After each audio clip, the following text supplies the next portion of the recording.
The examination hall fell silent as Professor Zelthon's crystalline appendages clicked against the control panel.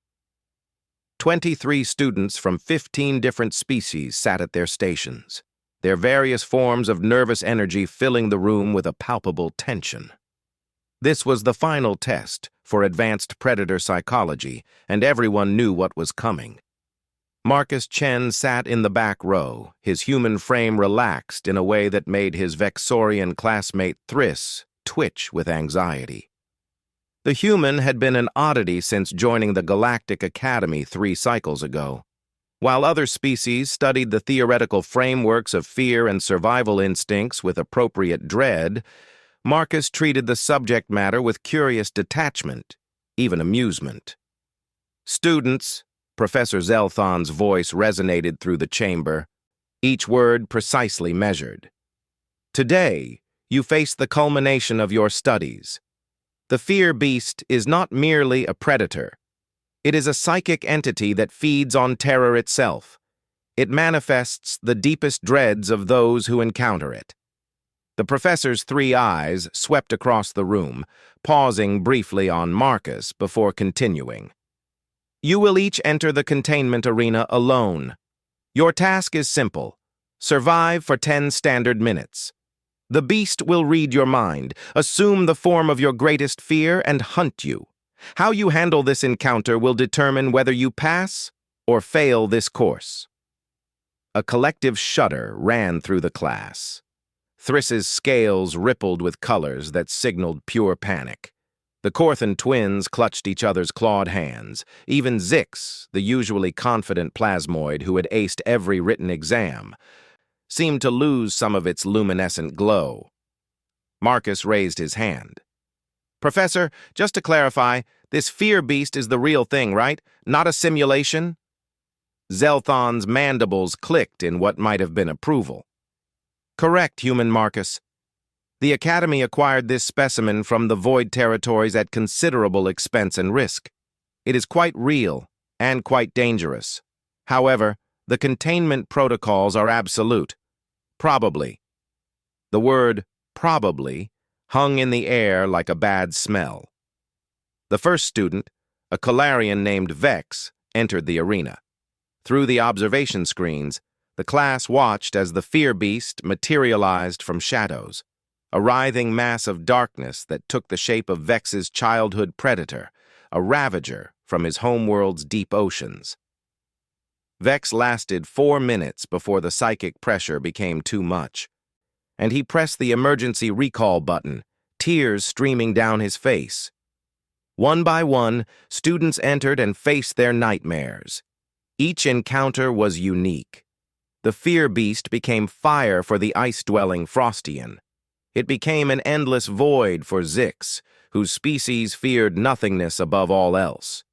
It became a massive parent figure for Thriss, whose culture's greatest terror was parental disapproval manifested as a towering judging presence.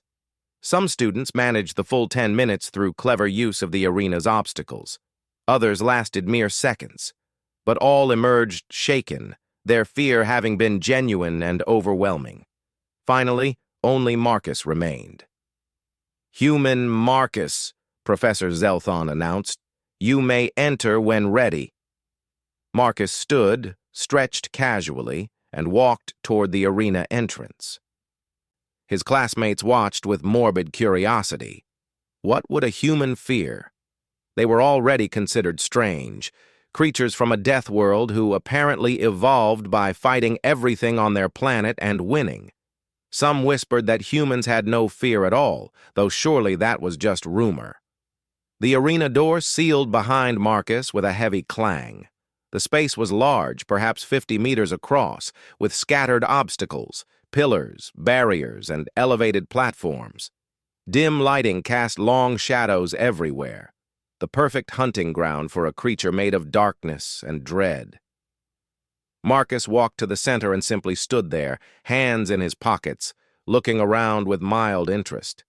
The shadows began to move. The fear beast emerged from every dark corner simultaneously, a technique that usually paralyzed its prey instantly. Darkness coalesced into form, and the entity began its psychic probe, reaching into Marcus's mind to find what terrified him most. Through the observation screens, the watching students and professor saw the beast pause. Its form flickered uncertainly. It shifted through several shapes in rapid succession, first something with too many teeth, then something with no form at all, then something that resembled biological weapons, then enclosed spaces, then heights, then depths. "Fascinating," Professor Zelthon murmured, leaning closer to the screens. "It's scanning him, but finding no dominant fear response." The beast solidified into something massive and predatory, a creature that looked like it belonged in Earth's ancient past, all teeth and claws and primal hunger. It roared, a sound designed to trigger every instinct, screaming, "Run!" Marcus looked at it and tilted his head. "Huh, a tyrannosaur. That's actually pretty cool." The beast lunged. But something strange happened. Mid-leap, the creature faltered. Its form wavered. Instead of tearing into Marcus with psychic-enhanced claws, it landed heavily a few feet away and simply stopped. Marcus crouched down, now at eye level with the confused predator. "Hey there," he said softly. "You okay, buddy?" The fear beast's form rippled and changed again, cycling through nightmare shapes. Spiders, snakes, drowning, falling, loss, loneliness, death itself. But with each transformation, it seemed less certain, less aggressive. Its psychic presence, which should have been overwhelming, felt almost questioning. "You're reading my mind, aren't you?" Marcus continued in that same calm tone. "Looking for what scares me. The thing is, I've thought about that a lot. Therapy and all that. Yeah, I've got fears. Everyone does. But I've learned they're just thoughts. They're not real the way you're real." The beast solidified into a human form. A figure that resembled Marcus himself, but twisted and wrong, representing self-doubt and internal darkness. Marcus actually laughed. "Oh man, that's deep. My own worst enemy is myself, right? Very psychological." He sat down cross-legged on the arena floor. "But here's the thing. I've already made peace with that guy. We have coffee sometimes. He's not so bad once you get to know him." Something unprecedented happened. The fear beast's form became uncertain, almost translucent. Its psychic presence, which fed on terror, found nothing to sustain it. The creature had existed for eons, traveling the dark spaces between stars, feeding on the fears of countless species. But this human's mind was different, not fearless.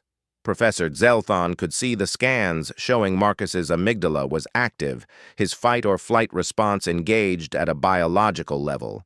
But the human's conscious mind had simply acknowledged these automatic responses and then chosen not to be controlled by them.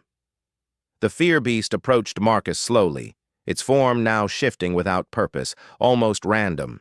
It had become something resembling a large, dark, wolf-like creature, but the menace was gone. Instead, it looked almost confused. "You're probably hungry, huh?"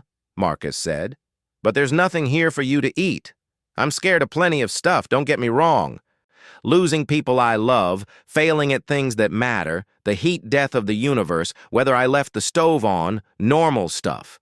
But none of that's here right now. Right now, it's just you and me in this room." The creature moved closer, and Marcus extended his hand slowly, palm up, the universal gesture of peaceful intent that somehow transcended species. "And honestly, you're kind of magnificent. Scary, sure, but also beautiful in a weird way. You're just doing what your nature tells you to do. Can't blame you for that." The fear beast, this ancient predator that had terrorized countless civilizations, lowered its massive head toward Marcus's outstretched hand. For a moment, the entire observation room held its collective breath. Then, the impossible happened. The fear beast settled down on the arena floor beside Marcus. its dark form relaxing. It circled once, twice, like a dog preparing to rest, and then simply curled up next to the seated human.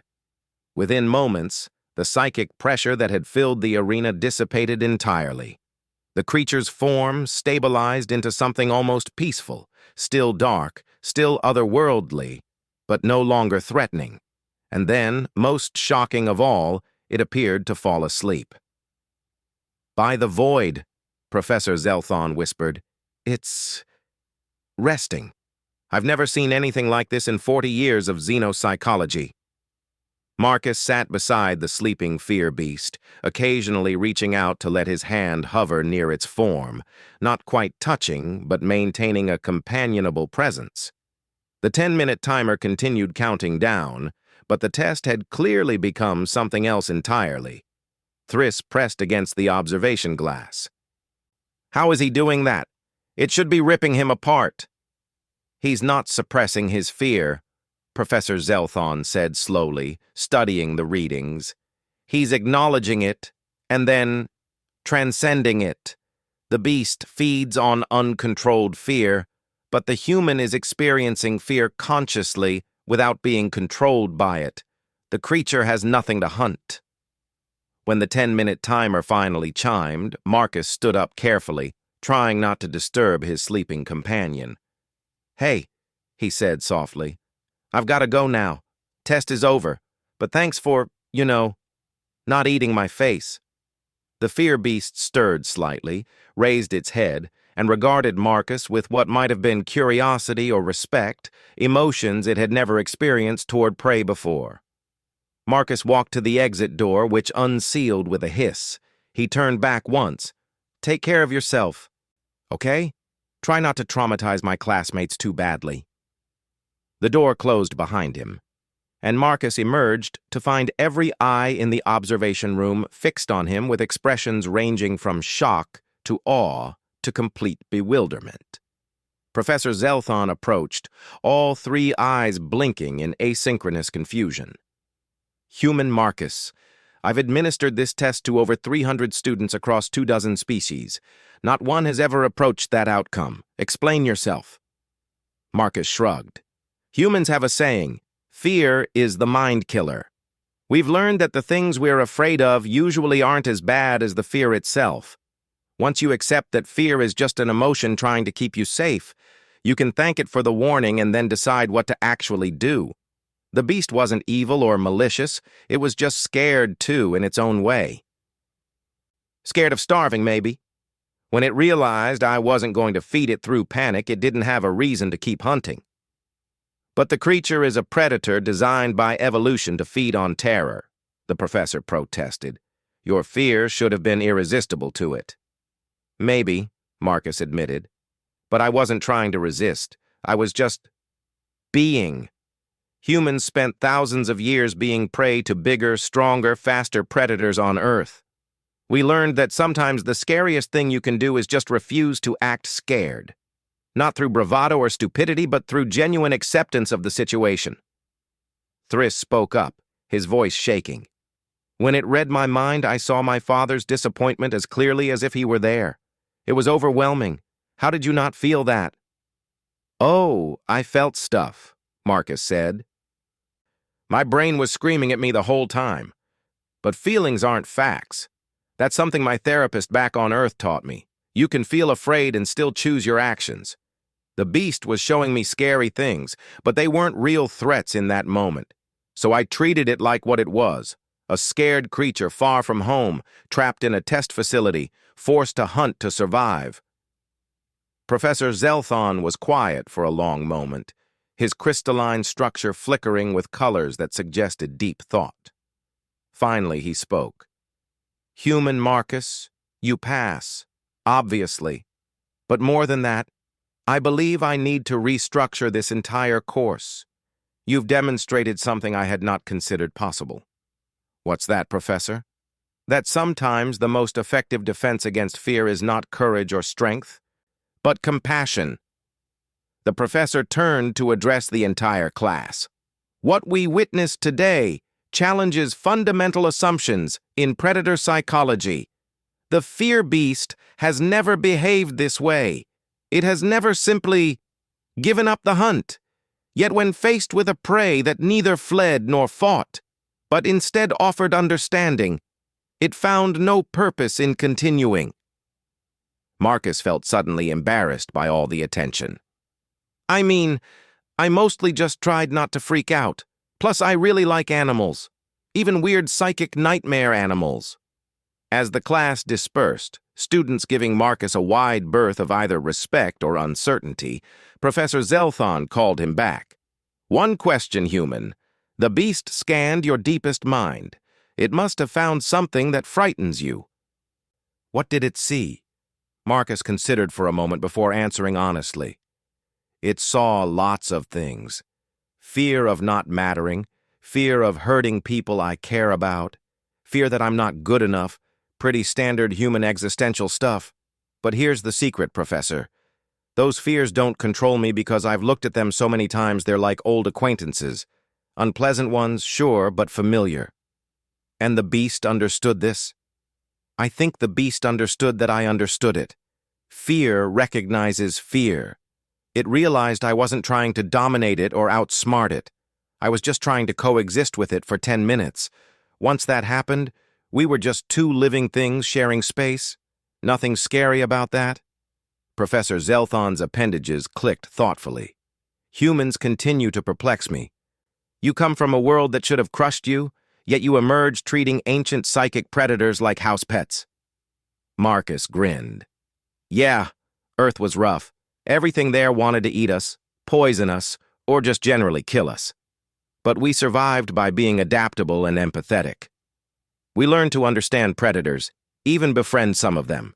We turned wolves into dogs, remember? Maybe the fear beast just needed someone to not be afraid of befriending it. As Marcus left the building, he didn't see the professor pull up the arena's security footage again, watching the moment when the fear beast curled up beside the human.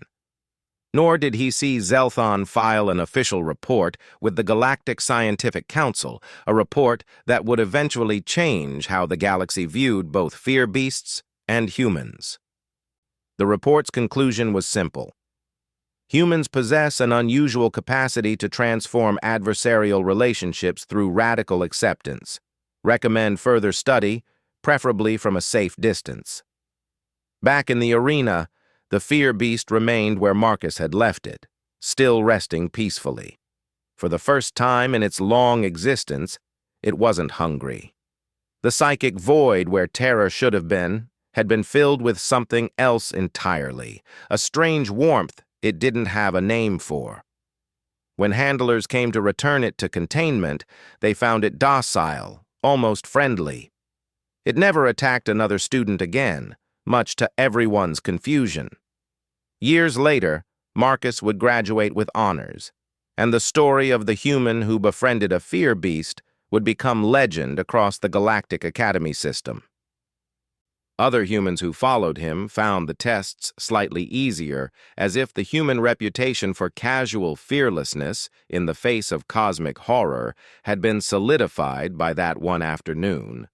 But Marcus himself simply remembered it as the day he made an unlikely friend, even if only for 10 minutes, and proved that sometimes the scariest monsters just need someone to sit quietly beside them.